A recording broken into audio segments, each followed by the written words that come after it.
Presidential Task Force on COVID-19 urges institutions to prepare for reopening of the economy during the ease of lockdown. It is to assess the expected impact of the pandemic on the industry in general, advise the government on how to mitigate job and revenue losses in the sector. National Council on Privatization approves draft health sector reform bill. So the National Assembly is all get up already to make legislation and pass laws, and that will be the situation we have found ourselves. Bill to amend Nigerian Content Development Act of 2010 passes second reading in Senate.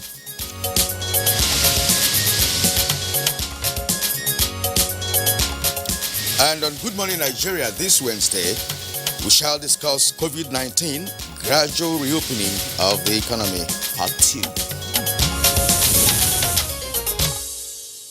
All right, now, our very first issue in focus this week on Good Morning Nigeria was on COVID-19, the gradual reopening of the economy.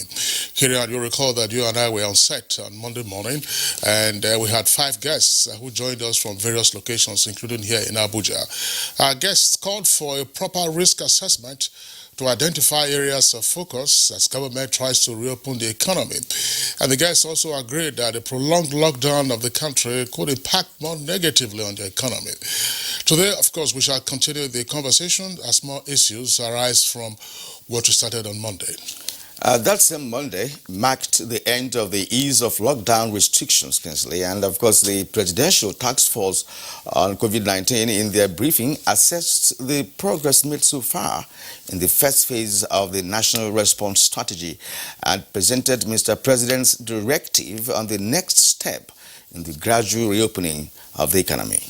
Now, economists have commended the fact that many corporations and government offices have been allowed to open partially and therefore operate skeletal services, and that this, of course, are expected to facilitate the activities in other sectors of the economy. Another encouraging sign is a controlled opening and increased access to markets as well as supermarkets, banks, and other income-generating activities for daily paid workers.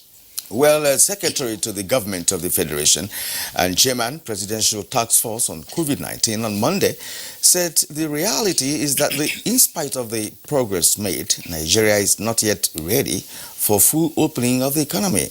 He went on to add that the 2 weeks extension of Phase 1 of the eased restriction is to enable adequate preparation for reopening of the economy in compliance with the COVID-19 safety guidelines. All right, now one question that immediately pops up to my career is, even as some 226 new cases of COVID-19 were announced by the NCDC last night, how can the government ensure that adequate measures are in place in various places of work, markets, private corporations, and businesses to prevent new infections and spread of the coronavirus when indeed when the economy fully reopens? And what sectors should the government prioritize to avoid what's not been described as the IMF prediction of some looming recession for the economy? In particular, also, what drastic actions are required in order to cushion the blow inflicted on the economy by coronavirus? Well, this is on this note that we're going to welcome you to today's edition of Good Morning Nigeria. It's Wednesday, and I'm Kingsley Osadolo. And I'm Kirian Umayo. Many thanks for joining us on the program, reaching you live as always on the network service of the NTA. And as usual, we have a complimentary segment in the course of the package. Newspaper review will be part of it, including business news. For now, let's join Comfort Amodu, already seated to deliver the morning's news highlights. Hello, Comfort. Hello, good morning. Welcome to the morning news. Latest figures from Nigerian Center for Disease Control (NCDC) as at 11:39 p.m. on May 19th indicates that 226 new cases of COVID-19 have been recorded in the country, increasing the number of confirmed cases to 6,401, and of the 226 new confirmed cases, 131 are in Lagos. 25 in Ogun, 15 in Plateau, 11 in Edo, 7 in Kaduna, 6 in Oyo, and 5 each in Adamawa and the FCT. There are 4 new cases each in Jigawa, Ebonyi, and Borno states, while Nasarawa has 3 new cases. Bauchi and Gombe has 2 new cases each, with Enugu and Bayelsa State recording 1 case each. 1,734 patients have been discharged so far, with 192 deaths recorded. The Presidential Task Force on COVID-19 says the present approach and ease of lockdown will give room for balance between safety and economic considerations before a full reopening of the economy. Chairman of the task force, Boss Mustafa, announced this at Tuesday briefing on coronavirus pandemic. Behavioral change is a must for every citizen because COVID-19 has changed the world completely. Our future remains in our hands, and compliance is one of the keys to opening that future. Federal Ministry of Health places special priority on the maintenance and continuation of essential services in health in both private and public hospitals throughout the country. All things being equal, millions of Nigerians may not have to pay or receive quality health care delivery services in the country. This is because the National Council on Privatization approved the preparation and presentation to President Muhammadu Buhari a draft legislative instrument to enact the health sector reform bill and associated legislation. Speaker, House of Representatives Femi Gbajabiamila, who paid a brief visit to the villa, says the National Assembly has also set up a committee to address post-COVID-19 issues, among which is the health care delivery system. Essential is a situation where, the citizens of this country do not have to pay to receive quality health care. It's a far-reaching and bold radical reform. The National Assembly is all get up already to make legislation and pass laws and that would align with the situation we have found ourselves. Meanwhile, the Senate is considering the bill that seeks to amend the Nigerian Oil and Gas Industry Content Development Act of 2010. The bill, which is aimed at repositioning Nigeria's oil and gas industry, has passed second reading.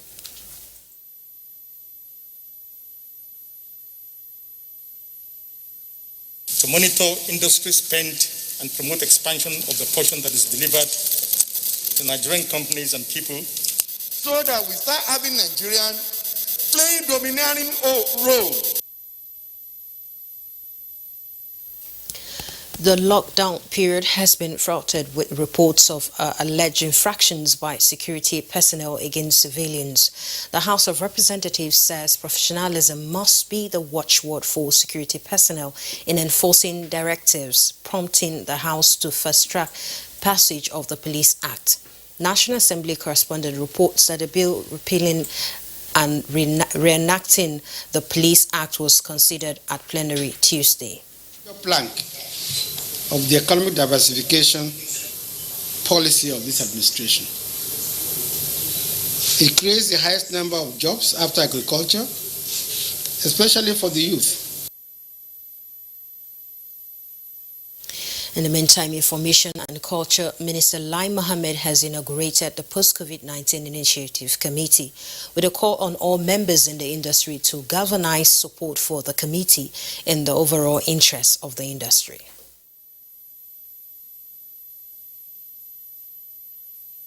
The creative industry is a very critical sector of the nation's economy and a major plank of the economic diversification policy of this administration. It creates the highest number of jobs after agriculture, especially for the youth.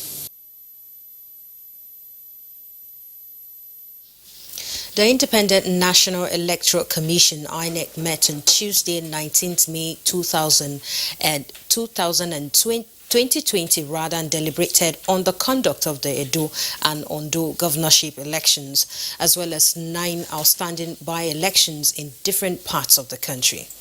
The Commission reiterated its commitment to conduct the Edo and Ondo governorship elections on the 19th of September and 10th of October 2020, as contained in the timetable and schedule of activities released on 6th of February 2020.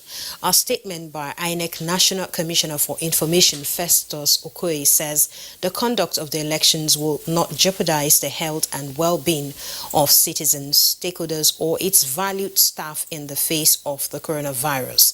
The statement adds the Commission will accelerate consultations and engagement with political parties, civil society organizations, security agencies and health authorities, as well as its policy framework is finalized on the 21st of this month.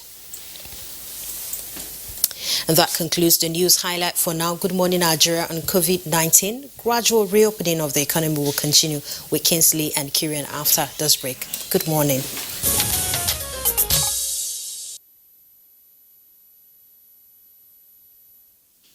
Well, you are watching Good Morning Nigeria on the network service of the NTA. Now, time for business. Now, the creative industry is being encouraged to shine further, as experts believe the vast potential for revenue generation cannot be overlooked.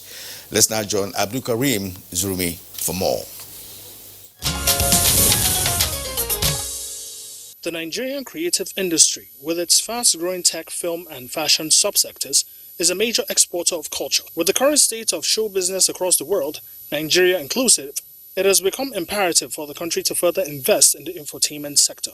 Social media has further proved the reach of the creative industries such as digital art and illustration, animation, fashion, photography, and the likes. The expressive and creative youth, given the proper backing, could use this opportunity to further aid revenue generation in Nigeria. Understand that the creative industry, entertainment industry has wrecked billions of dollars. You see most of our entertainers, the likes of Davido, Wizkid, all these guys, if government concentrate on entertainment, see how they can invest so much in building people, in building talent, I bet you the country, our nation, what Nigerians, what we expect will be amazing. Because right now, if you have somebody who is talented, just imagine the way Wizkid is today. Now check out how many people who are surviving through Wizkid. You get me? So if the government take us time to say, okay, let's invest in creativity, invest in talent, I'll tell you that there's so many talent out there. Now let's head to the floor of the Nigerian Stock Exchange to see how the market fared on Tuesday, 19th of May, 2020.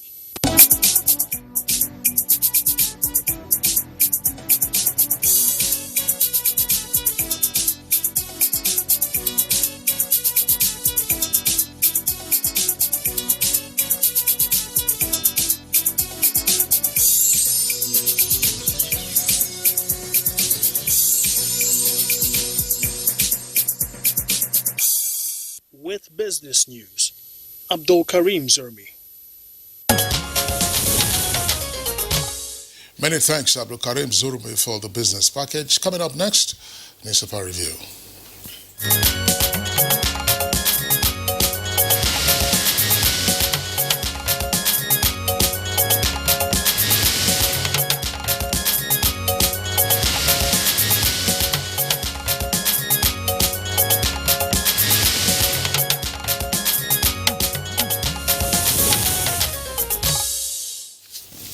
And now we have Bayot here with us in the studio for today's review. Bayot, it's a pleasure to welcome you this morning. Thank you, Kirian. Good morning. Good morning, Kingsley. All right, Bayot, good to see you. Thank you. Good morning, Nigeria. Kirian, you want to start off? Yeah, go ahead. Okay, let me begin with the Nation newspaper. The Nation newspaper, above the nameplate, prices of bread to go up by 60%. Bakers lament high cost. Details on page 27. Extend bandits' battle to Sokoto and others. Senate tells Buhari, that's on page 4. Kano deploys Sharia police for Eid, and government fine-tunes lockdown. And below the name flag, Lawan, that's the Senate President, seeks reversal of power sector privatization. Details can be found on page 25. Lead story is on coronavirus. Says NAFDAC begins testing of 4 virus remedy drugs. NAFDAC begins testing of 4 virus remedy drugs with 3 riders. No use spending money on Madagascar's cure drug. Chinese claim new drug can stop pandemic without vaccine. Minister, self-treatment cause of many COVID-19 deaths. And then you have a number of riders inside the page that detail more stories on coronavirus. 23 Nasarawa lawmakers now negative. Luth delivers 4th twins. Lagos, Nasarawa, and Bauchi discharged 37. Nigerian UK returnees undergo test. Surgeons' recovery excites Buhari. Caverton's palace free of charges. All needs fumigators for Edo and Delta. And federal government denies 170,000 euros cost. That's what was reported earlier as the cost for purchasing the COVID organics from Madagascar. So the stories are in greater detail, pages 6 and 7 inside. And then you see the sidebar there representing in numbers what we are seeing around the world and also in Nigeria. Nigeria now cases over 6,400 and 191 fatalities. Active cases 4,475. Igbo reject Amajire relocation to southeast. Ohaneze and INC, that's Joint National Council, and others kick. Details on the front page there with a jump to page 8. Troops kill terrorists, destroy gun trucks in Borno and Yobe. Carry on. All right, now to the Punch newspaper. The Punch newspaper, let's begin above the nameplate. Let's begin from there. No forex for goods with local substitute, says Emefiele. It's on page 30. Curfew against Buhari's directive. IG bars journalists, doctors, others. 2 riders. Police directive can't supersede president's order, says NMA. 50 medical workers, pressmen, others arrested in Lagos. That's on page 2. Senate demands immediate reversal of power privatization. The story is captured fully on page 28. All right, now the lead story on Punch this morning. Many top Nigerians dying due to COVID-19 home care, says the federal government, with 3 riders. Don't use drugs without doctor's prescriptions, counsels minister. Nigeria didn't pay for Madagascar's coronavirus drug, says PTF. Reps tackle health minister over explanation on Chinese doctors. These are stories on pages 2 and 10. Now, below the photo story, bandits kill 12 in First Zamfara communities raids. On page 14, joint squad arrives Katsina for special operation against bandits.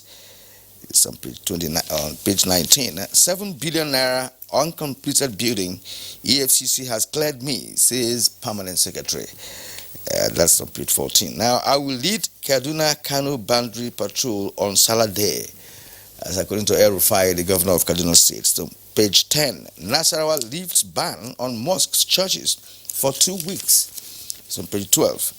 How ICPC indicted ex-Federal DG for academic fraud. You get the full story on page 10 of the Punch newspaper. Let's bring in Bayo now. Thank you, Kirian. Well, let's start with the warning given by the Honorable Minister of Health that many prominent Nigerians are dying of COVID-19. And he says that this is because, though they are educated, they choose to self-medicate and resort to home-based care. They only rush to hospitals after complications. Dr. Osagi advised that don't use drugs without doctor's prescription. Everyone who tests positive to COVID-19 should seek medical attention, and the earlier you seek the attention, the higher the probability of getting cured. He adds that most fatalities from COVID-19 are linked to pre-existing ailments. Talking about the directives by the Inspector General of Police, Inspector General of Police has directed that zonal AIGs and commissioners of police not to exempt anybody on the ban on interstate movement and the nationwide curfew. This is the directive that he gave via a virtual conference that was held yesterday. The IGP ordered strictly enforcement of the presidential order. You know, with the security uniform forces, when they say obey the last order, then you implement to the letter. However, there have been concerns raised by Nigerian Union of Journalists, the Nigerian Medical Association, as well as others who are involved in providing essential services. The Nigerian Union of Journalists and the Newspaper Proprietors Association are saying that the work of their personnel will be in jeopardy with the strict instructions given to the Inspector General of Police. But then you cannot blame the Inspector General of Police, because the impression has been created that for all those breaches that has occurred with interstate travel, the security agents and particularly police are complicit, and therefore he now has given strict instructions. However, the chairman for the Presidential Task Force on COVID-19 has clearly said that the exemption provided by the president in his maiden address still applies, and that is to say essential workers, journalists who are also in the front line, as well as security and fire services and those who are involved in fighting COVID-19, including environmental. But I'm really surprised that the doctors were arrested in Lagos, as well as journalists. I wonder why the arrest. We just talked about exemptions. Well, I don't know. Again, it is part of the instructions, and when you give instructions, sometimes you have to use your discretion, because instructions are total restriction, ban on movement and curfew time. And so some operatives will insist that as far as they are concerned, the last order is no movement. It happened to me when I was coming for Good Morning Nigeria, especially on the first day of lockdown. I got to the point, I showed them my ID card, and I was told that, look, the instruction is nobody should pass. So I had to go back home until by the second day, they now allow essential workers to work. So sometimes these things happen. And that is why the governor of Kaduna State has said that on the day of Salah Day, I will remain at the entry point to Kano.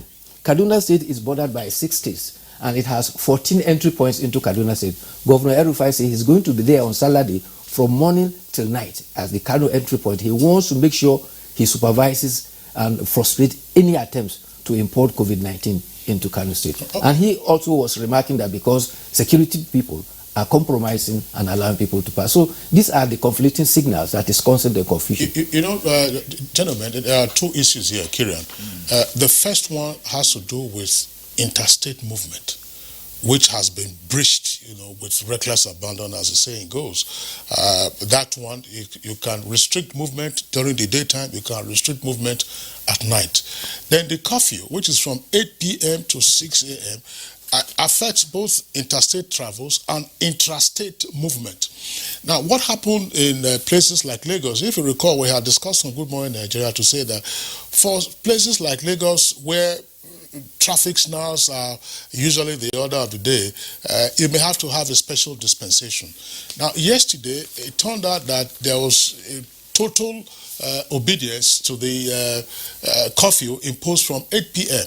Now, it lingered for well over 3 hours, and later that last night, the Inspector General of Police now had to reverse the order to say, okay, persons on essential duties, including medical doctors, journalists, firemen, and others so classified should now be exempt. But look at it. How are you going to implement that? Except you will say at the tip of the gridlock, if you were head up in traffic in a gridlock, there's no way you're going. An helicopter is going to come to winch your vehicle so that you leapfrog the queue that is right in front of you. So I think it was the fact that essential workers were not exempted from the curfew from 8 p.m. ab initio that caused all of that confusion. And since the lockdown, essential workers have been exempt, from all of this. But the curfew remains. How you implement it in Lagos, it's a major challenge. Under normal circumstances, when you say essential service, there's no time limitation. you know, when it's, for instance, some of our staff here do night duties. Some come to work around 4 p.m. to remain till about 12 midnight or even beyond that. Likewise, other media houses and newspapers and radio and TV in Abuja will have almost over 50 radio stations and TV stations as well. Now, in the people in the medical area, in the medical field, you have nurses. They all run shifts, some morning, some evening, some nights, and what have you. And it cuts across all essential services. Is it fire service? If there's fire somewhere, they have to move, you know, no matter the time, irrespective of the time in question. So this issue of mismanaging the curfew, for me, is I blame those who are the agencies concerned, because they know the difference between essential duty and non-essential duty. Well, going to the COVID-19 update so far, yesterday we had 226 new cases in 16 states of the Federation. Just when we are beginning to say that, are we reaching the peak so that we can begin to think of the curve, apparently it's not indicating so. Lagos alone had 131 yesterday, Ogun had 25, Edo 11. There are 13 other states that all had also recorded cases. 4 of them, Katsina, Borno, Bauchi and Jigawa, had over 200 each. Ogun had 178, and there are others that had over 100. That's about 6 others. So you now have only a few of them. Imo, Bayelsa, that had only 7, and Benue, Anambra, Abia had 5 cases. So apparently, COVID-19, much as there's a lot of initiatives to contain it, it does not appear as if we have reached the peak yet. It is still rising, and there is need for more concern.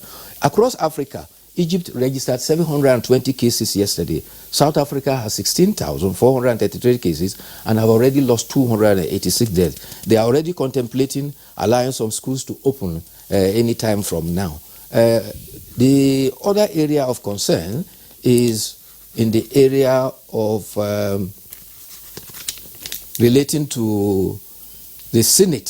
Senate yesterday also asked the federal government to consider a comprehensive review of the power privatization process. The Senate president was specific and said, we gave power to them and they still want to come back to us and they want us to pay them money. There is a need to review the whole process. Meanwhile, the Minister of Power has announced Sule Abdulaziz as the new acting managing director of the Transmission Company of Nigeria. He replaces Usman Guru, who was removed. The other area of concern is also coming from the House of Representatives, and they have expressed concern about an agency that is called MBET. MBET has been indicted by the EFCC, ICPC, and also the Office of the Accountant General of the Federation. But nothing seems to be happening, and so attention is now focusing on MBET. There are two items, you know, that you raised now. The first one is about the upward, trajectory of COVID-19 cases in Nigeria, and of course, the nation is at the verge of reopening its economy. The global analysis of this is that many nations are actually coming back, in terms of reopening their economies gradually but steadily. But the story of Nigeria getting to the peak is not yet there. We are not yet there.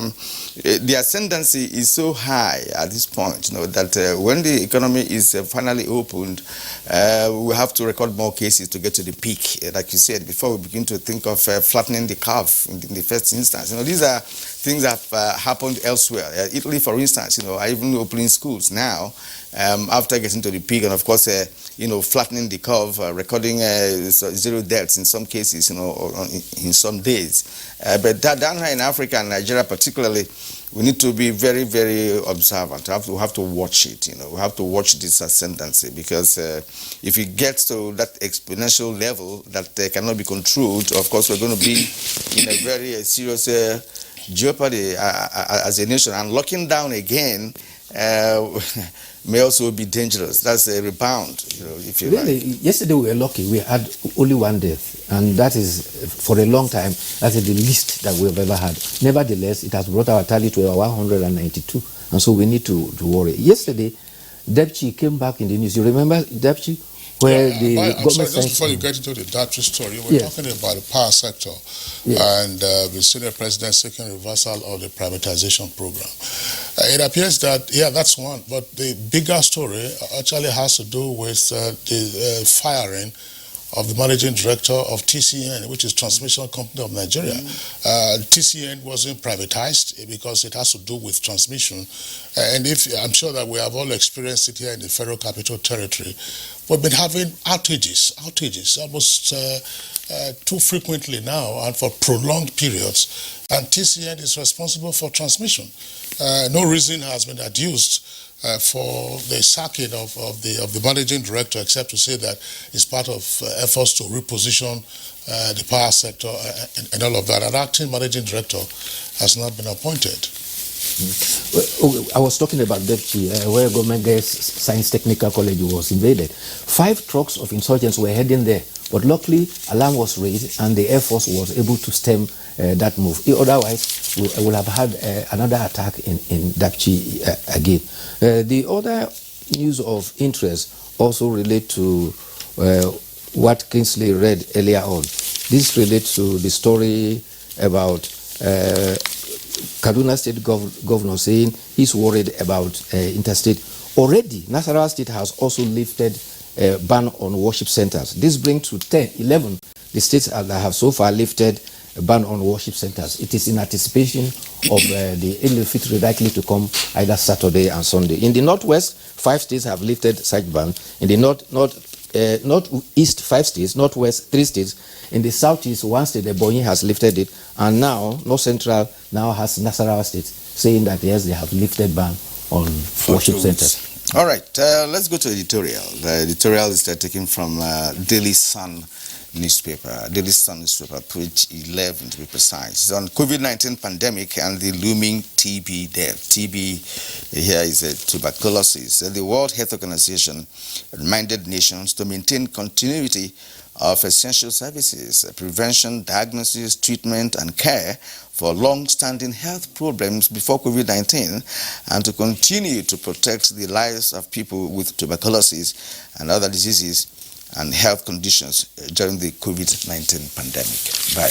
Well, COVID-19, being a novel thing, has confused the world and has stemmed even medical care. You will recall just only last week, the Minister of Health was appealing, saying that health personnel should continue to give attention to other persons for other ailments in the hospital. It seems as if COVID-19 is scaring people, and people themselves are even afraid to go to hospital for treatment.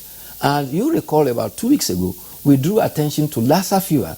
The Lassa fever, which was more dangerous than COVID-19, was still killing more people in our country and was still ravaging in many states, particularly in the North Central, Northeast, and Northwest. And so this editorial is happening on the fact that, as far as Nigeria is concerned, we have about 429,000 cases of tuberculosis. And because of COVID-19, attention has been shifted from this. And the editorial is now trying to remind us that we need to pay attention to specific diseases that has been there. You recall we had a challenge with polio, and we're almost out of polio cycle to be declared polio-free before we stumble on another one. And if we are able to pursue all our healthcare strategies strategically, we will be able to overcome. Especially that editorial also add that COVID-19 has provided not only Nigeria, the world at large, an opportunity to reinvigorate and improve on our healthcare system so that next time we will not all be caught pants down as we were caught this time around. Okay, Bayo, I'd like to thank you for your day with us and for your analysis. We'll see you again tomorrow. Tomorrow will be another day. Thank you. All right, it's Good Morning Nigeria, live on the network service of the NTA. We'll take a short break now. When we return, we'll go ahead with our discussion segment. Well, we thank you for staying with us on Good Morning Nigeria today. And of course, to set the mood for our discussion on COVID-19 gradual reopening of the economy part 2, let's watch the excerpts from Monday's program as compiled by Abdulmalik Adio.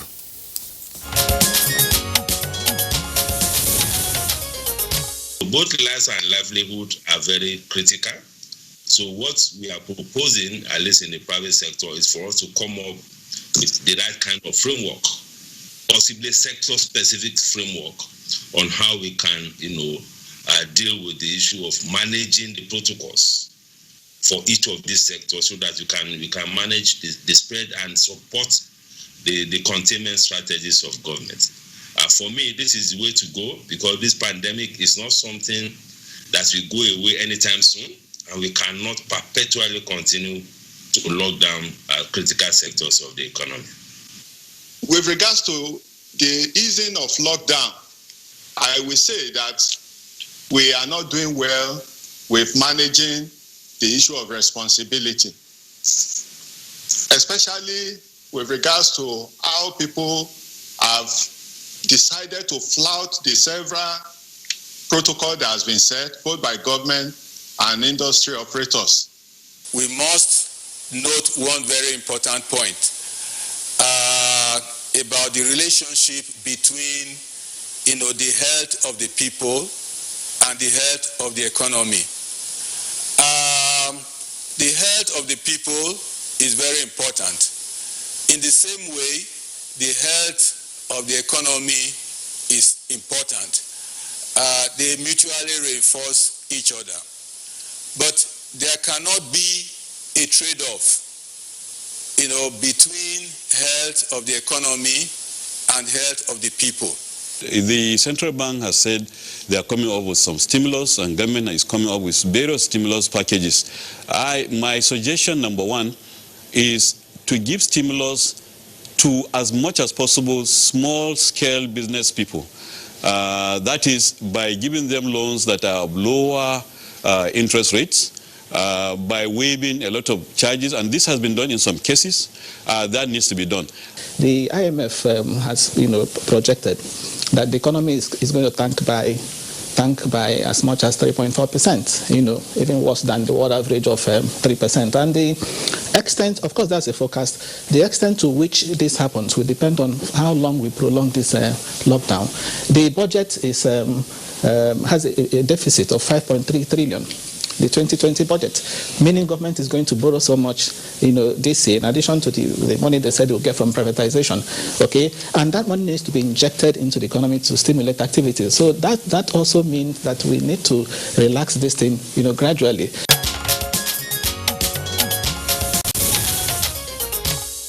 All right, now those were excerpts from our conversation on reopening the economy on Monday. We have guests with us here in the studios as well as at remote locations to join us into this second part of the conversation. First, let's welcome Rabo Saleh.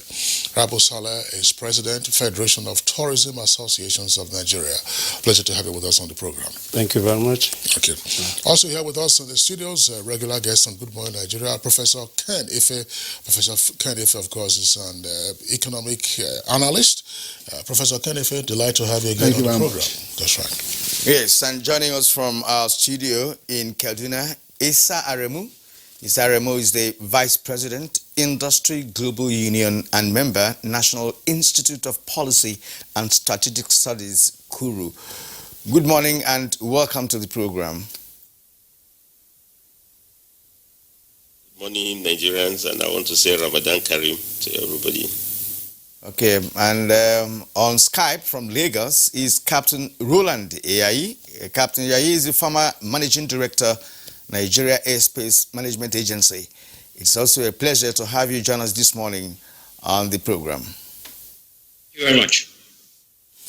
All right, gentlemen, once again, I'd like to have you join us on this conversation. Let's begin from our Abuja guest, Professor Ken Ife.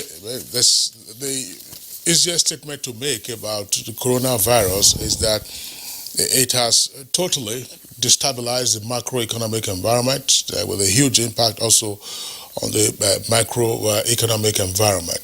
So how do we begin to reawaken the economy, having suffered the kind of massive disruptions that are virtually unprecedented in our economies for several decades?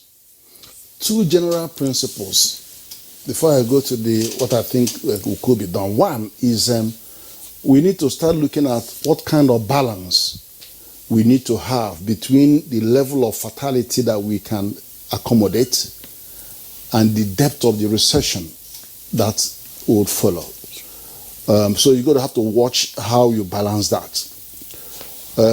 I don't want to say trade-off, but you have to look at some sensible balance. And this balance is what many countries are trying to find.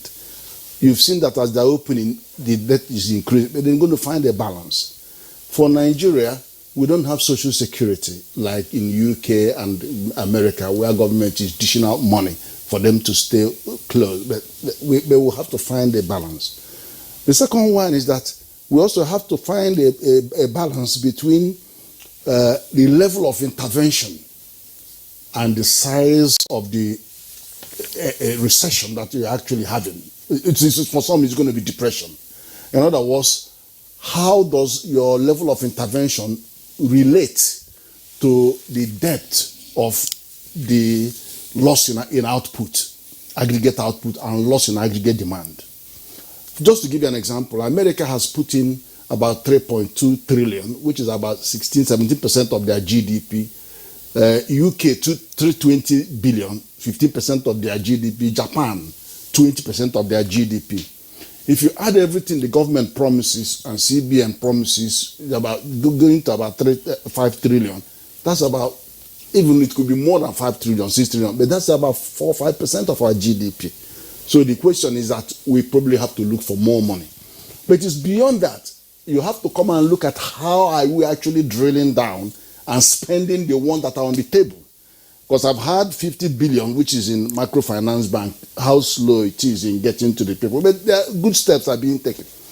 Then, on the general theme, there are 4 key areas of intervention that will decide how quickly we can open up. One is, we are aware of the level of fiscal measures, so monetary measures, humanitarian measures, and the overall control of the whole situation of public health by the FTA, the task force, presidential task force. Then the second area is, how are we going to support the industry, the businesses? And I'm glad Rabu is here, because his industry is hit very hard, and they don't seem to have a champion that is raising the profile of their case. They are connected to aviation strongly. Now, how are we going to support those small businesses? Because these are the people that are losing the jobs, losing the output, losing the demand as from government. But the government workers are getting their salaries, but these people are not getting their salaries. The third one, very critical, I haven't heard people say about this. What are you going to do about protecting the health of the workforce as they go back to work? There are prevention protocols. There are what we call COVID-19 and occupational safety, health and security. That is an implementable regulation. And it's huge number of protocols there that have to ensure that as they come back, that the government, they take individual responsibility, companies take their own responsibility, and they work in a safe manner that reduces death at the workplace. Okay, all right. Then finally, dialogue. There has to be a high degree of social dialogue. I'm glad Rabu is here, because we need to have dialogue between the organized private sector and the captains of the PTF, so that we will all agree on the template for reopening. I have suggested 5-stage template. We can reduce it to 3 stages. Stage 1, which businesses should open in stage 1? How are they going to be monitored? Now bring the state governments to superintend on the implementation of those. If they are not ready to go to stage 2, the state governor will say, we are not going to stage 2 because you have not complied with stage 1. So all of this will be done by state. You get the governors in. And the state federal government can't do it all. You have to get the governors in, but you have to have a template that is agreed with the organized private sector. Yeah, well, what I've just said was what was applicable in the U.S., but at a point, the U.S. president was saying, look, that he has to call the shots. But on a second thought, he has to bring in the governors, just like rightly said, because each state has its own peculiarity. Correct. And even behavioral pattern in terms of human beings who are supposed to obey the protocols in question. Right. Because let's bring in Rebel Saleh here. You have already pointed out that your industry was hard hit within this period of lockdown, and it affected all facets of the industry, from normal transportation to aviation and what have you. And many persons who work in the aviation industry, not just in Nigeria but globally, have even lost their jobs already in the US and all of that. So now that we're trying to reopen, what should be your line of thought with respect to how that industry will be reopened, considering, of course, that we're still on the ascendancy with respect to COVID-19 cases? Well, thank you very much. I think Prof has said it all.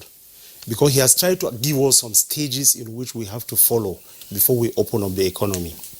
For us in the hospitality and travel industry, we are the worst hit. Worst hit in the sense that as we speak right now, all our businesses are all at a standstill. But we are hoping that gradually they will begin to reopen. And when they reopen, then we will see people coming back to business. But what has happened to these businesses before we even talk of reopening? As we speak now, a lot of people cannot pay salaries. Revenues have been lost. You cannot. There are people are not even going to their offices as we speak now. So, if we are talking of reopening the economy, then we have to put some things in place. We have to put some right steps in place. The stakeholders, particularly the investors, private sector investors in the country, need to be brought together. They need to sit together with the government and discuss and let them look at and then see how has this COVID-19 actually affected your businesses? How has it affected your operations? How do we come and help you so that by the time the economy is fully reopened, you can be able to go back and do your businesses successfully and also be able to progress in the future? Because if this is not done, which is the problem we're having? Because since this thing started, for us in the private sector, in the hospitality and tourism business, nobody has invited us. We've written a position paper. We've tried to say, give suggestions of ways and procedures that are supposed to be followed for us to be able to come out, because we have pre-COVID-19 and post-COVID-19 solutions, which we have written out. And we've said, okay, these are the steps that are supposed to be taken. If we don't follow them like that, then we're bound to run into problems. Because already the businesses have been affected badly.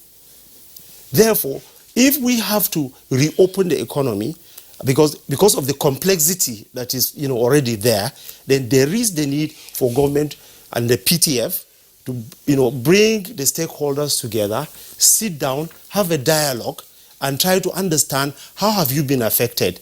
How have you been affected? How can we come in to help you so that you can be able to continue, so that we don't continue to have job losses, and then losses in revenue, which at the end affects the economy and sends us into further recession. All right, Rabo Saleh, thank you very much there for your opening comments. Let's bring in Captain Roland Iyaye. Captain Roland Iyaye is former managing director of the Nigerian Airspace Management Agency. Captain Iyaye, you have also been in the business side of the aviation sector, and aviation sector clearly high-tech and capital intensive. You've been grounded now for well over 2 months. How easy will it be to refloat the aviation industry? Thank you very much, Kingsley. Let me just say this. The entire industry worldwide has experienced about 7 different crises, as it were, since 1945. We had the oil crisis in 1978. We had the Gulf War in 1990.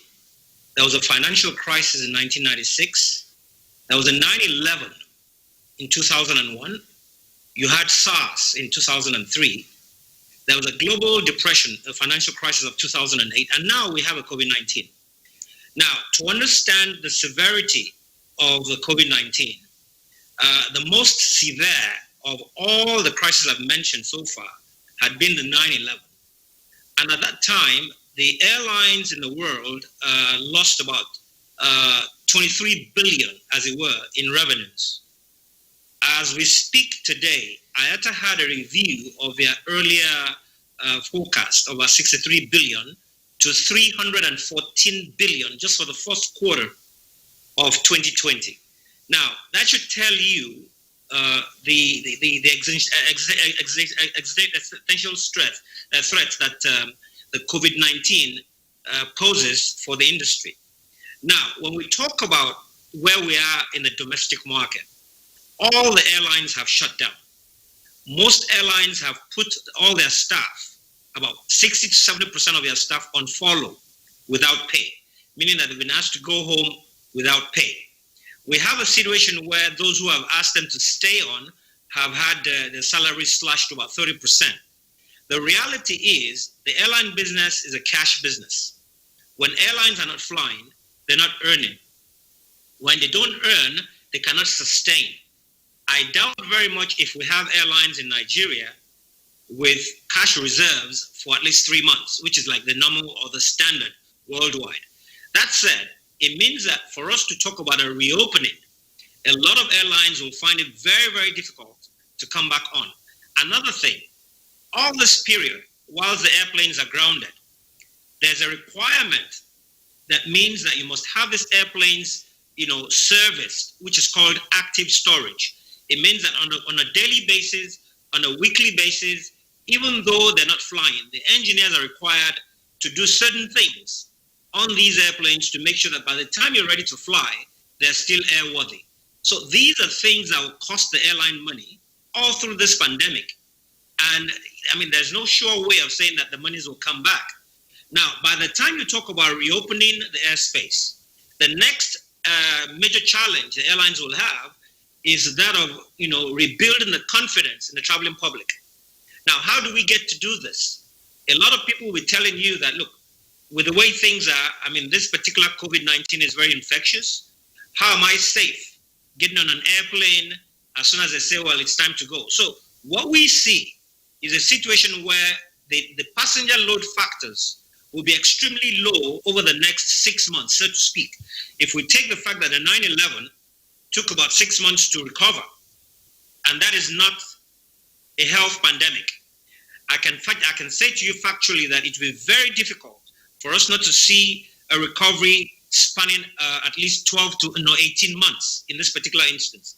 And in that time, it is almost certain airlines will go bankrupt. I can only say this now because as it is, in the UK, major airlines are already shouting bankruptcy. As a matter of fact, one airline has gone bankrupt since March, Flybe. So what we're going to see in the country will be no different.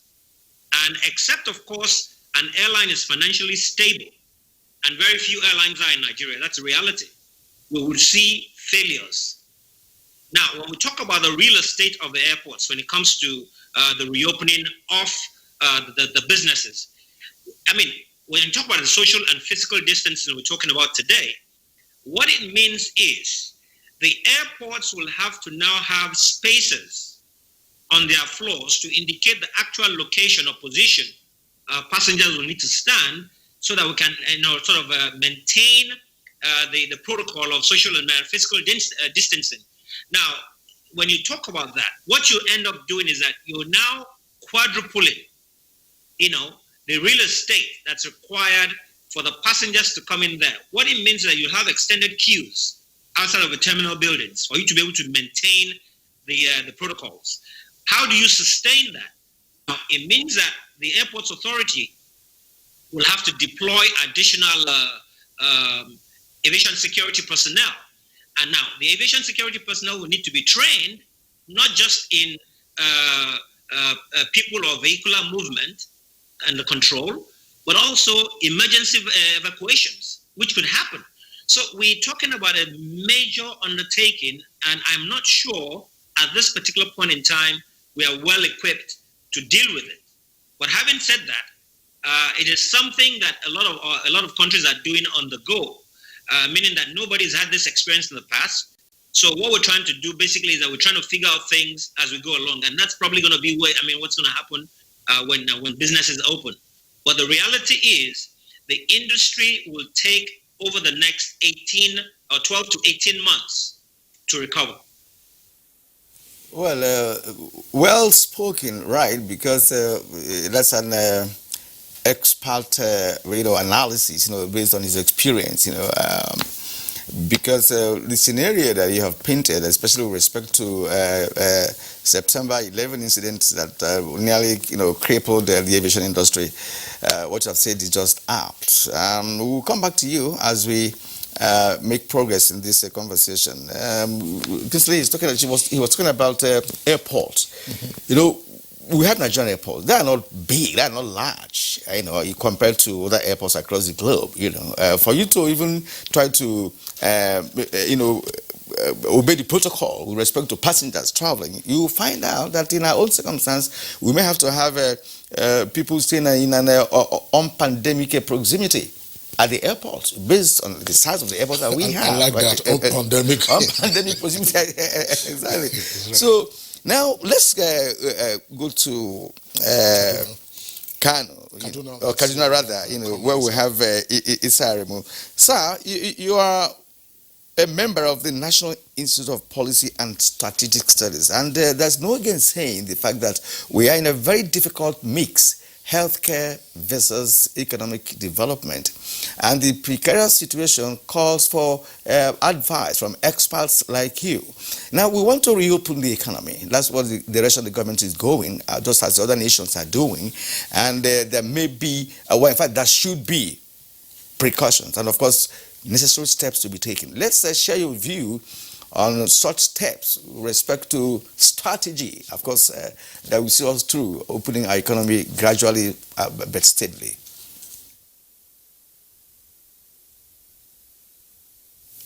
Well, Kira, let me, through you, also appreciate all the other panelists who have really made their opening remarks, and I think they've already also set the tone in terms of the possible strategy we are going to gradually ease out the economy. But I want to pick on one important concept used by Professor Ken.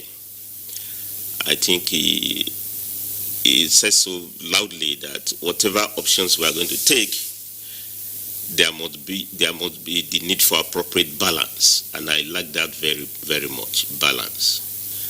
And I think in our narrative about the impact of COVID-19 on lives and livelihood, we need some balancing, in the analysis that we are putting in place. I listened to you this morning, Kisley. The background information you're giving, the number is climbing. Nigeria now is over 6,000 mark. We've recorded more deaths, about 192 deaths. Of course, globally, well over 4 million infection rates. That's good. But it's also good to have a balance in terms of statistics about the impact on the economy. This is very, very important. Also about livelihood. And when we talk about economy, it's easier to talk of global economy moving into recession and at times into depression. I think we should also look at the statistics on the impact of human welfare. And the ILO keeps statistics on this. There is ILO Monitor, which all of us should not close our eyes into.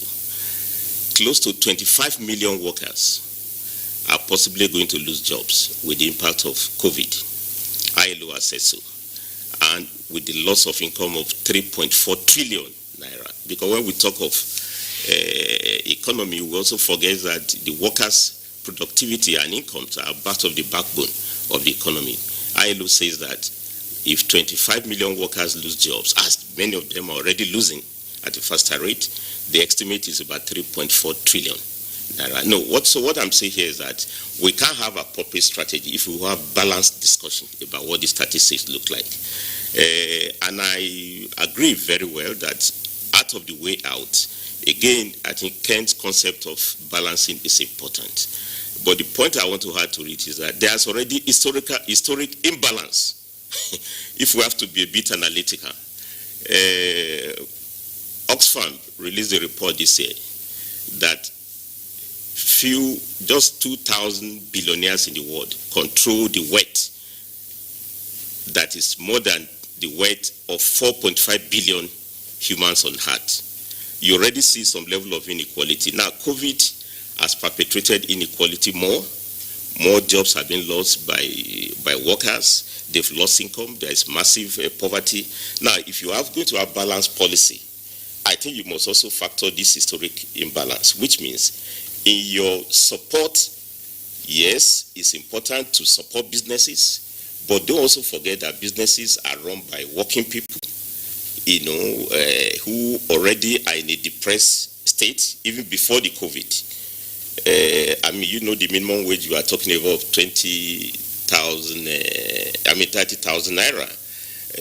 In real terms, in 2015, that had more value than we have now with the level of devaluation of the currency. So what I'm saying here is that I would like to pick on that, on the issue of balancing. And I think Kay also raised a very important point. As we are easing out, and I think that is why the point is all about, it's not one or the other. We must protect lives, but we must also return to livelihood, about productivity. But in doing so, we should have an eye on safety. And I think Professor Ken also referred to occupational health and safety. And let me wrap up on this opening remark to say that even before COVID-19, given my labor background, I can tell you that the world of work has not been so romantic. ILO also estimated that 15 seconds a worker dies in the world of work.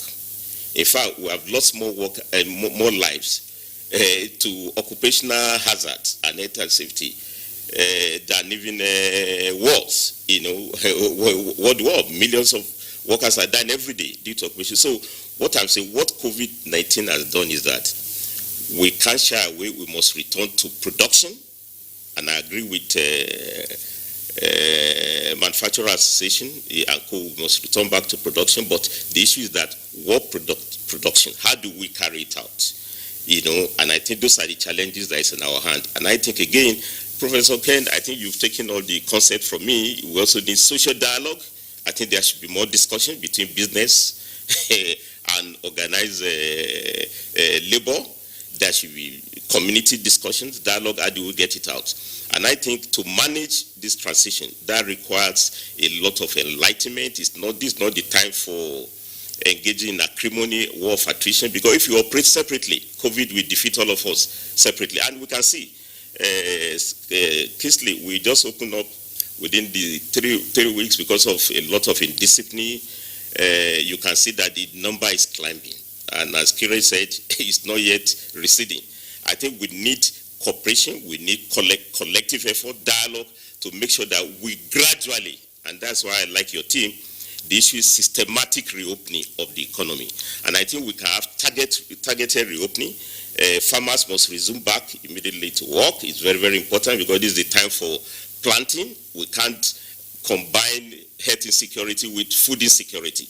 That would be disastrous, as the case may be. And I think you should also look at critical sector of the economy where the labor intensity is very high.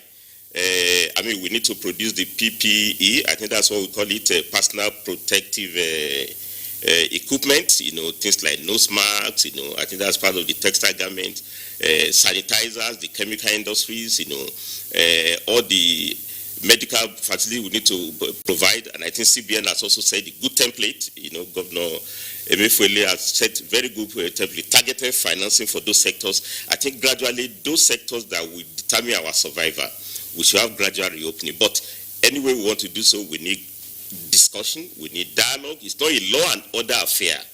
I can see a lot of frustration, those who are violating the rules. It's not to arrest them or cane them. We need to explain, we need to educate them.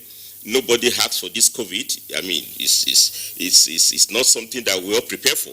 And I think we need that understanding and gradual way to be able to manage the reopening so that we move from lockdown to reopening without counting dead bodies, but improving on productivity, you know, as much as possible.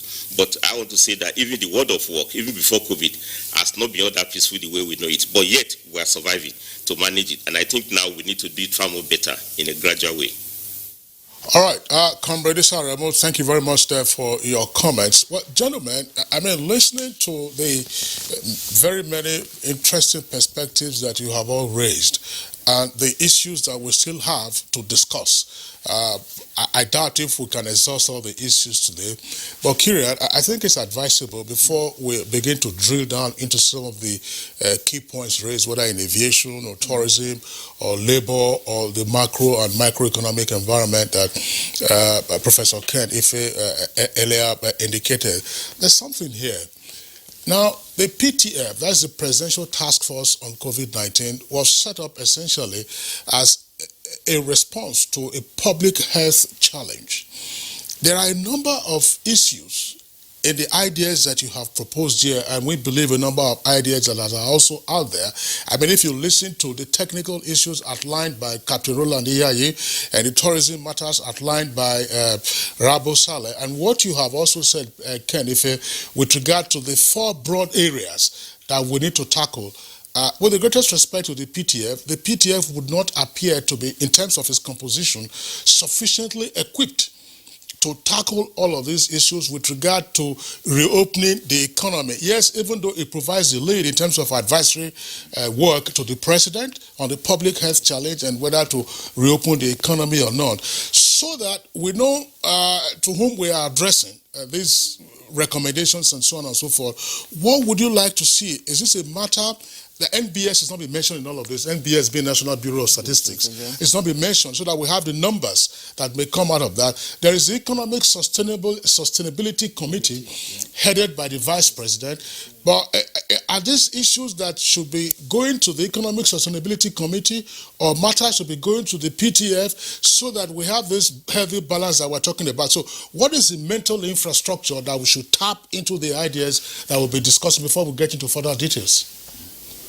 Well, last week, I think it's on Thursday, I had an interview, similar interview with Channels Television.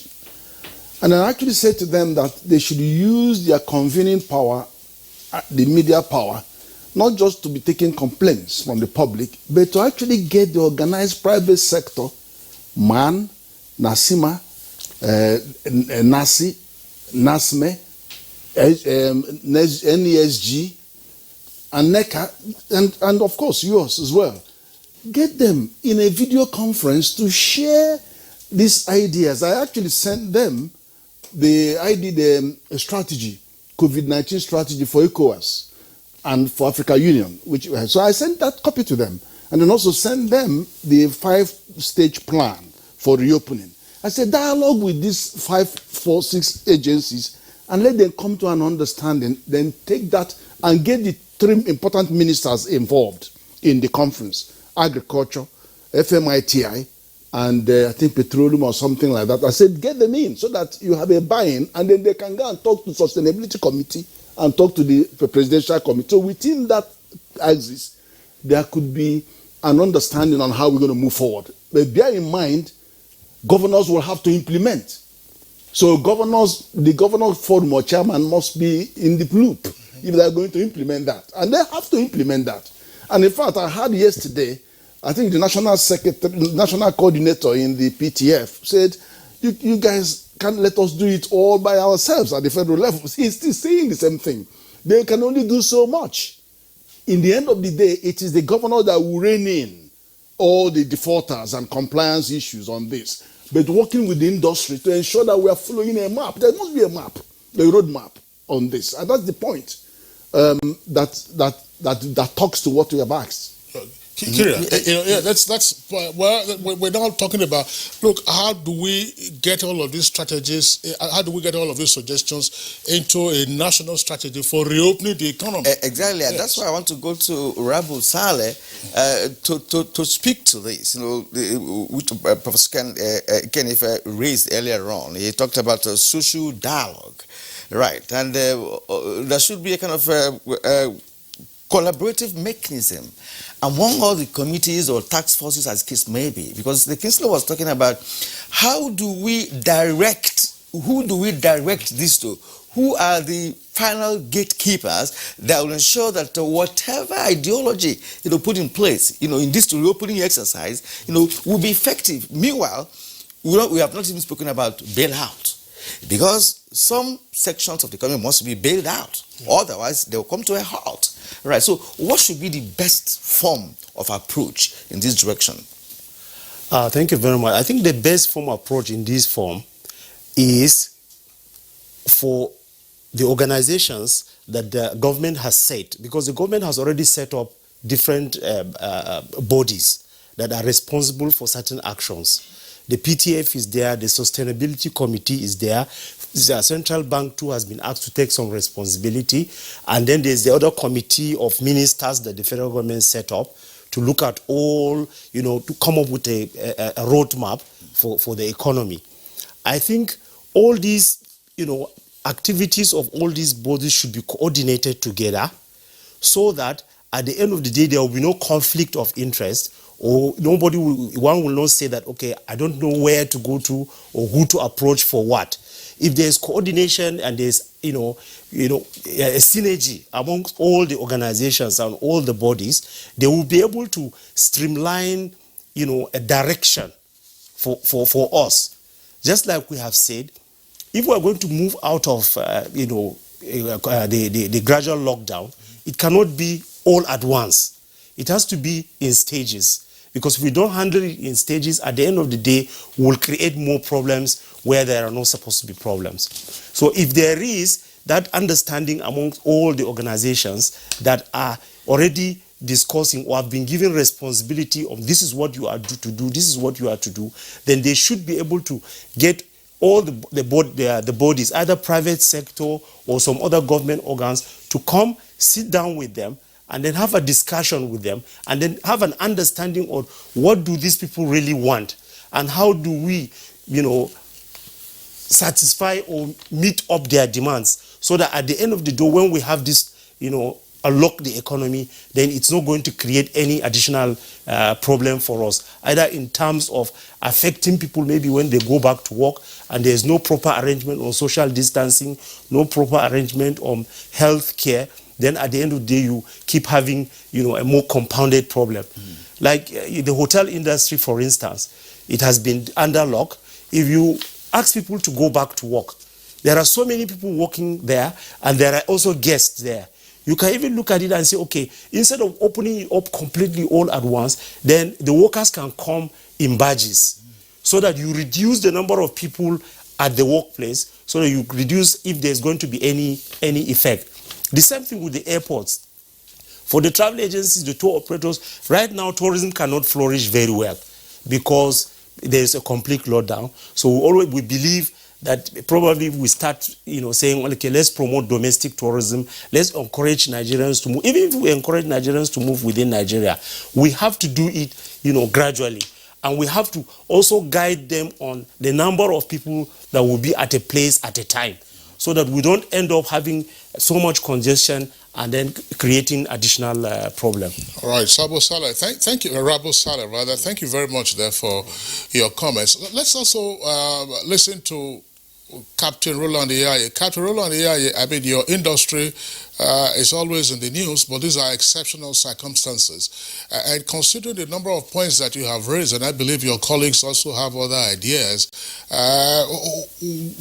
who should be the target audience of your messaging so that you get the appropriate response and then get your sector reopened? Would you use the instrumentality, for instance, of the many organizations as listed by Professor Kenny Faye, such as NASIMA, LCCI, or the NSEG, that's the Economic Summit Group? Who will be the person or the organization or institutional establishment that has the best listening ear and therefore can activate whatever suggestions you have, brilliant as they are?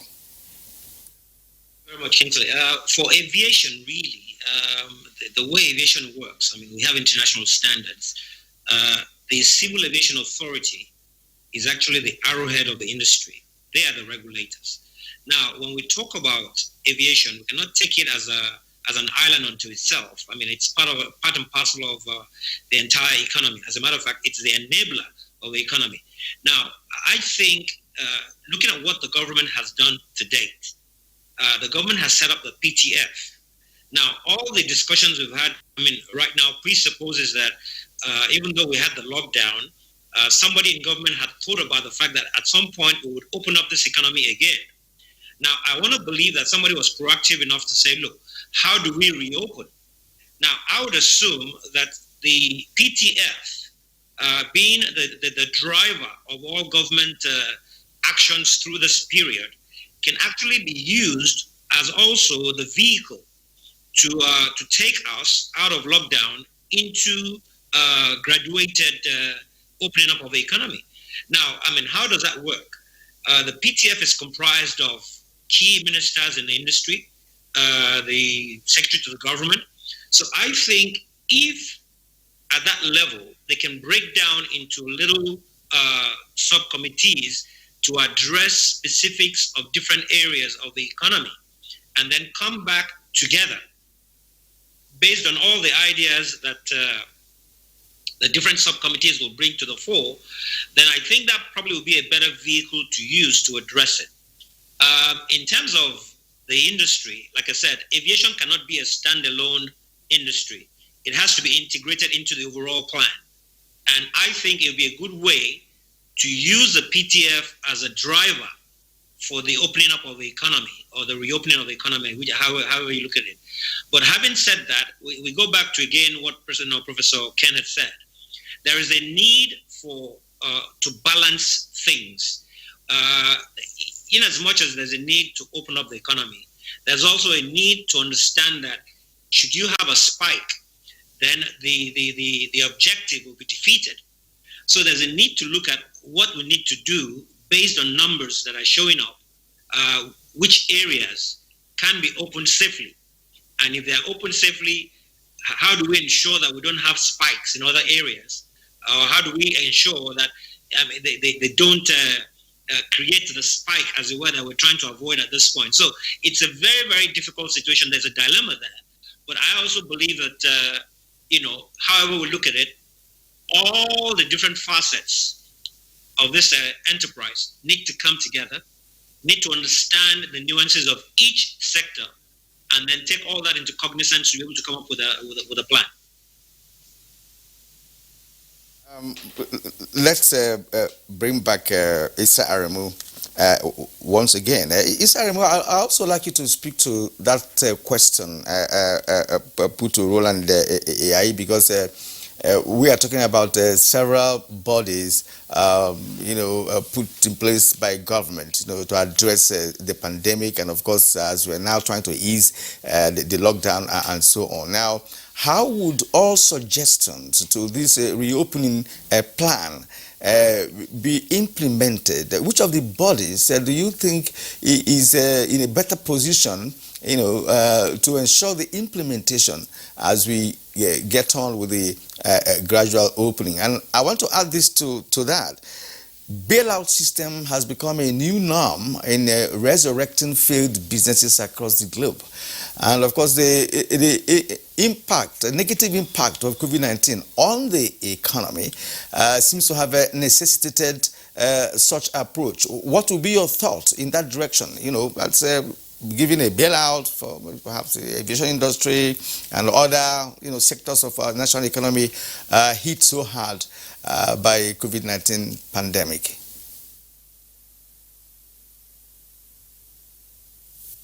Thank you, Kiran. I think, just like you, I think, there have been a lot of initiatives to respond to the COVID pandemic, and you can list them. You have the monetary policy, initiatives. You have the fiscal authorities and the Minister of Finance, Madam Zainab, announced about 500 billion, naira, intervention, which is supposed to be backed up by the National Assembly legislation. And the whole idea is that even under this condition, we need to create more jobs in 774 local governments. It's also part of the fund is also meant to turn around the pharmaceutical industry. You also know the kind of moratorium the CBN have put in place for different kind of loans for small and medium enterprises. If you also add the initiative from the state, so we have plethora of initiatives. But I also agree with you, it's now time to do what I call quality control of all these initiatives. We need to consolidate them. The sustainability committee headed by the VP, we need to harmonize that with what the monetary authority is doing, what the fiscal authority is doing. And this is where you need serious policy thinking, serious strategic thinking. And I think, Kiri, we are not short of ideas. I'm a member of National Institute, Kuru Jos. You also have the National Defense College. There are a lot of studies that have been done historically where we had pandemic, how do we have gradual reopening of the economy? Even the recent one, we need to learn from what has happened in West Africa, Liberia, Sierra Leone, who are really down with Ebola. I mean, how did you have gradual easing? And Nigeria was also part of that process, so we can draw on it. But my quick thought on that would be that anybody that fails to plan will definitely plan to fail. And I think all the discussions we're having must also be in the context of the national vision that we have put in place. You know that we have the Economic Growth and Recovery Plan, EPRG, which has been in place. A lot of effort has been to review it this year. We need to know where we stopped when COVID-19 caught up with us. And there have been a lot of measures in that, and I know President Buhari has signed a lot of executive orders. 003, 005, which talks about the need for local patronage, the need for us to produce what we consume and consume what we produce. I think this is now the time to see how all those initiatives are tally with them. We also have, I don't know what has happened to Vision 2020, although we're already arriving at the year. I don't nobody talk of this pandemic around this time. We also signed on to Sustainable Development Goals, SDGs. You know, so we are not sort of a framework under which we need to either lock in or gradually open out. But in doing so, my suggestion would be we need inclusivity or inclusion, let me put it that way. We have to engage more people, and when I listen to President Ken, you always mention Man, Nasima. I think Nigeria is more diverse than that. We must also talk of organized labor. We must talk of women. We must talk of youth. We need policy dialogue, not policy monologue. It's very, very important. There's no way you can reopen the factories if the people who work there, workers, are not carried along. You must know what the framework is all about. You must retrain them, retool them, but you can't, as late Abiola said, you can't shave any human being behind his or her back. You have to, everybody must be on the table. So, but I want to say that we have a national framework. Above all, we also have a constitution. 1999 Constitution with all limitation talks of welfare and security of citizens. It has a robust position on health and safety. We must also see how we can take care of the vulnerables. Nobody talks of pensioners under this condition, the old people, all the numbers of people that are dying. A good number of that, those people have underlying challenges. How do we take care of them? But you need to bring them on board. So I want to say that we are not short of those ideas. This is the time to dust the policies. For the EPRG, let me take the oil and gas sector, for instance, even though we are caught up now with the sharp decline in the crude oil price. But in that EPRG report, which is very, very good, and we are part of the process that put it in place, it talks of reducing importation of petroleum products by 80% by 2019. As I'm talking to you now, we are still importing wholesale. It's easier for NDPs to say you have removed subsidy. I don't think that's what Nigeria wants to listen to.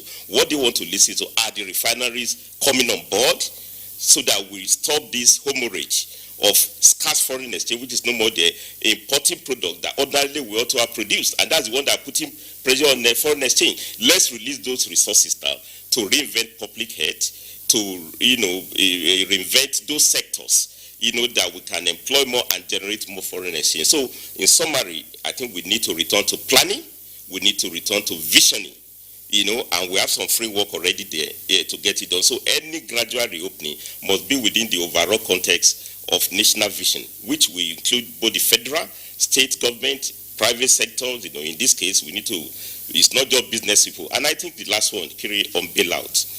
And that's the point I was trying to raise at my opening remark. If care is not taken, you may do bailout in which you are also, in a very unfair manner, reward those who are already over-rewarded. The whole idea is that reward businesses, reward big people. I understand we should give them more subsidy taxes, especially those who are going to keep workers as they are producing. But don't also forget the bailout should be for Nigerians, who are already poor. And the figures are there in the public domain. Close to 70% of our people are below poverty line. How do you have conditional targeted transfer to them? And not that we are doing a favor. It's good economics. because you must have effective demand. There's already collapse of demand in this country. The only way to get it done is put money in the pocket of people so that they can buy. If nobody buys, nobody will produce. And even if you produce, nobody buys, there won't be recovery. All right, Comrade Issa Aremu, thank you very much there for your comments. And indeed, gentlemen, we're going to take a short break now. When we return, we'll look at the tweets and then return to the guests to get their closing thoughts. All right, you're welcome back at the state. Good morning, Nigeria, live on the network service of the NTA. Now, Kyria, just before we take the tweets, and while we are still on the issue of the bailout, which you raised and Comrade Issa Aremu dealt with, I want Professor Ken Ife to also speak to this. I mean, you have various synonyms for it now: bailout, stimulus package, and then at the lower level, that's the bottom of the pyramid, you have the so-called palliatives. What should be the guiding framework, for targeted stimuli for various sectors? In taking that question, there are two observable phenomena already. One, there's a disruption in supply chain globally, and we are an import-dependent economy. Two, we're also seeing the almost wide fluctuations in the exchange rate, particularly the parallel market.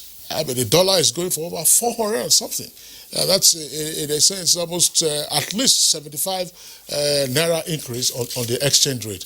How do we reconcile all of this against the background to say, okay, you are designing a stimulus package or a bailout for a specific sector that also relies on imports? You know, I began by saying that there is a nexus between the level of intervention or bailout and the size of the recession you are prepared to tolerate.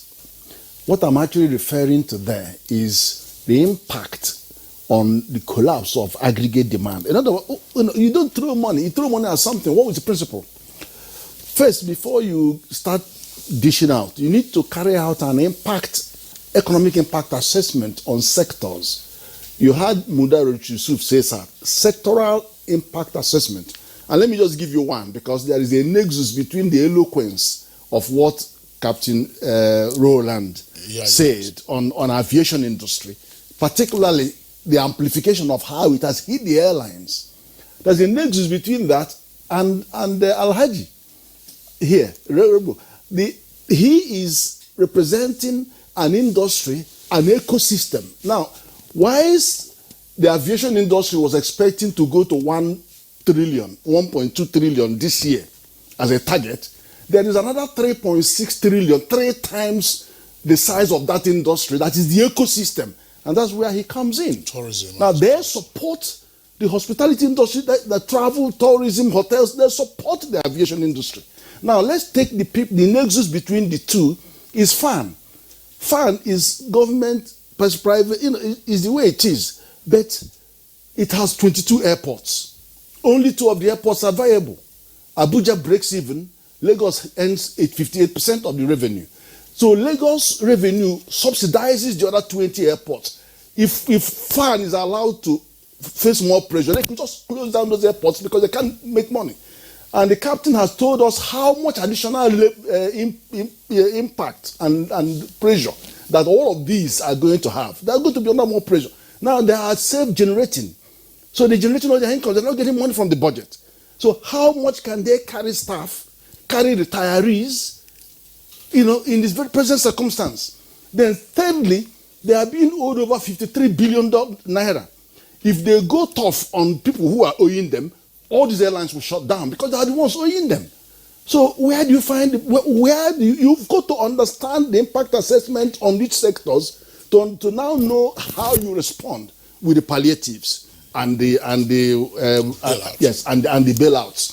So now remember, bailout is only one part of it, because bailout is more of the fiscal policy side. Although there are some monetary ones, because monetary they are borrowing at a lower interest rate of 5%. So the one good thing that the CBN has done by bringing out 50 billion, the 50 billion was going to go to household and also to MSMEs. Now, why is it very critical? It's very critical because if you decompose GDP on consumption, 84% of our consumption is household consumption. Government is only 5.7% consumption in the consumption. So the policy must allow resources to stay at the household level by pushing back what they have to pay for, like rent and all that lower interest rate, and then making sure money comes into the household. So what the CBN has done is to allow resources to go to them so that they can stay afloat. We don't have social security. We don't have any other way. So that's the kind of balance that we need to have in going forward. Well, really a difficult balance, from what you have explained. It requires a high level of expertise, to be able to come to terms with what you have just with this analogy, that you have put in place. As a matter of fact, it's so complex, as Rabo pointed out earlier on, but it requires some level of intelligence, to approach this. Now, gentlemen, Nigeria belongs to the low or middle income economies, as the case may be, and this is also a country that relies highly on importation of goods and services at a very, very high level, which is not understandable to many Nigerians who had thought that, look, the nation would have advanced higher than it is now. Now, when it comes to manufacturing, we are at a very low ebb. That is why when COVID-19 came, we realized that so many sectors of our national life have been in comatose, so to speak, because they are not effective or efficient, right? So now we are trying to reawaken, the economy once again. In terms of manufacturing, in terms of local production, now we are looking inwards, to produce PPE and other materials, other medical supplies required to fight COVID-19. It also affects other aspects of our life. So how would the manufacturing sector be giving a kind of support or encouragement, financial and otherwise, to say, all right, we can step up our production or manufacturing capacity? Yeah. The COVID-19, I think, has really, changed the way things are done. It has also changed the way we are supposed to even think. It has affected all facets of life. Therefore, this is an awakening, it's an awakening on the whole of the country. Because what we need to do now is to begin to think differently. How do we think differently? We have to begin to think that because this thing has affected us in this way, then we have to start thinking of organizing our manufacturing sector, our agricultural sector, even our health care system. Because we've come to discover that our healthcare system is in a complete comatose. We don't produce. Most of the things we have in Nigeria, we're always importing. So this is now a time for government to look at it, come together with the private sector, with the manufacturers, to look at how do we now get it right? How do we now begin to encourage local production? How do we now begin to encourage people to do things, to even consume things that we produce locally instead of importing or depending on imported items? The hospitality industry or the tourism industry, most of the time, we try to promote cultural activities, we try to promote use of local activities because we want to promote the local content. So in promoting the local content, we are also promoting our industry, which helps in bringing additional income to the people and to the government. Therefore, for us to be able to get it right, we have to think differently. We have to change the way we do things. We have to go into local production. We have to go into manufacturing things locally and stop all this importation. We have to stop, except things that are very key. There are certain you can't say that 100% you can produce everything because no country is an island. But I think majority of the things, with all the vast resources that we have in Nigeria, with the manpower, with the whatever we have, we can produce things ourselves. We don't need to depend on China or any other country to import. So this is the COVID-19 has put us on an age now that we really need to wake up as a country to begin to do things ourselves, and we need to do it right so that we can take our country out of the woods. Very well, Rabo Saleh, thank you very much. I mean, Kirian, if you recall at the onset of the pandemic, part of the complaint was that if you went to the shops, you wouldn't get sanitizers, hand sanitizers. If you went to the pharmacies, they had run out of stock of face masks. But today, I'm not sure anybody's complaining about getting face mask or hand sanitizer. Yes. Everybody.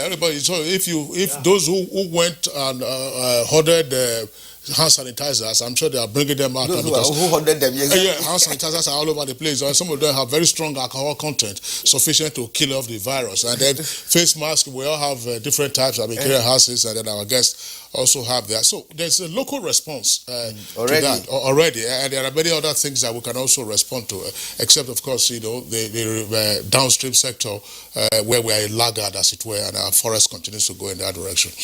Captain Roland Iyaye, I mean, tell us something. In the aviation subsector, you've articulated the key issues there, how it might be, what is required to at least keep the industry in name alive, and then what is required to get it up to fly again.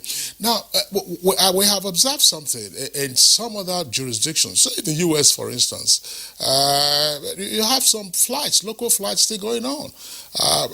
Is this something that we can borrow from? Yes, there's community transmission. We know the hardest hit parts on the eastern coast of the United States, but there are still flights across the U.S. Can we have a gradual reopening of the aviation sector? Because we can't have this prolonged paralysis of that sector. That's one. And some of the very pertinent points relating to either indebtedness or regulatory issues. Will the airline operators be having a conversation, or are they already having a conversation with the regulators? Thank you very much, Kingsley. Essentially, let me quickly correct something that Prof said earlier regarding the unviable airports. Ordinarily, no airport should be unviable. I think the problem we have in the industry is one of policy, and if the policies are set right, every single airport in the country will be extremely viable. An airport, by design, is a small city. It is designed to provide unfettered market access, and if the market access is there, by virtue of the service providers using it, then we should not necessarily have any situation where an airport is termed unviable. I think that can be corrected by way of policy. Now, going to the issue of reopening, and then of course government support. A lot of conversation has been going on, I understand. A lot of what needs to be done in terms of reopening. Yes, certain flights were going on in the country, but those flights were actually rescue flights. There were flights meant to move around the country, essential materials for the relief. So they were not necessarily passenger flights. They were more like cargo flights. In terms of getting a bailout for the industry, there is indeed a need for substantial bailouts. But the truth is, and this is a reality, we're talking about a deficit budget. How do we fund a bailout? Those are not things that we can wish away, but at the same time, those are not things that we can realistically say at this point in time the government can actually do. But there are ways of dealing with some sort of relief for the industry. I'll give an example. We have 40% of an airline need being fuel. Today, the price of fuel has gone down, but we have not seen a commensurate decrease in the price of fuel at the pump for the aircraft. Now, if government took charge of ensuring that we can have fuel in the country at a rate that is highly subsidized, rather than provide funding to the airline, I think that would be more useful than having to say that you're giving actual bailouts to airlines. Because the truth is, if you're going to give cash to individuals or corporate entities, how do you justify it when certain other elements or certain other entities might not be given the same thing? So you're going to create some sort of chaotic situation when you're talking about bailouts. I think what the government should look at as an industry, rather than monetary dole-outs, should be one of relief that would, impact the entire industry. Things like fuel, things like tax. Those are areas that the government can come in that would make sense. All right, we did apologize for pausing you there because we're trying to manage the rest of the time that we have for the program, and we'd like to bring in Issa Aremu here. Issa Aremu, we talk about policy making, and we hear about policy somersault, policy summary. We also say about the policy surrender. I don't know, in Nigeria we have several policies, but sometimes they don't address the key and core issues. Is it a problem of the policy makers, or is it a problem of policy implementers? This is with respect to either production, manufacturing, buying Nigerian goods and what have you. Very briefly, please, sir. Well, I think maybe to add to your the list of policy appellatives, let me add the need for policy push. And currently we have cotton, garment and textile policy, CTG, which was unfolded by President Muhammadu Buhari earlier this year. And interestingly, we've gotten some implementation. I think this is the time to get it and get it properly fully implemented. The Central Bank of Nigeria had organized memorandums of understanding between the remaining textile industries and all the uniform agencies.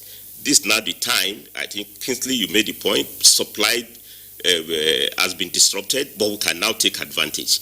Nigerian customs uniform should be produced locally. The army uniform, the police, school uniforms. This is now the time to revive the textile industry, in which Nigeria used to have a comparative advantage. Direct 2 million jobs can be created in this sector. So we've already gotten and interestingly, it's already been implemented. Now we have moved from cotton deficiency now to cotton surplus. I think this is now the time to make sure that the cotton, spinning, weaving, and of course the entire value chain is reinvented. And I think that's the practical way to get out of this COVID logjam of dependency on importation. So I want to say that we've gotten some policy. All we need to do is to push the implementation. And I think more than ever before, we need to drive it. Of course, there's nothing you can do about manufacturing without electrification. There cannot be industrialization without electricity. We have to get the ball rolling, to improve the capacity for energy generation, because that's going to be a critical success factor for any effort for recovery. And I think. All right, Comrade Issa Aremu, sorry, we, as I said, pressed for time.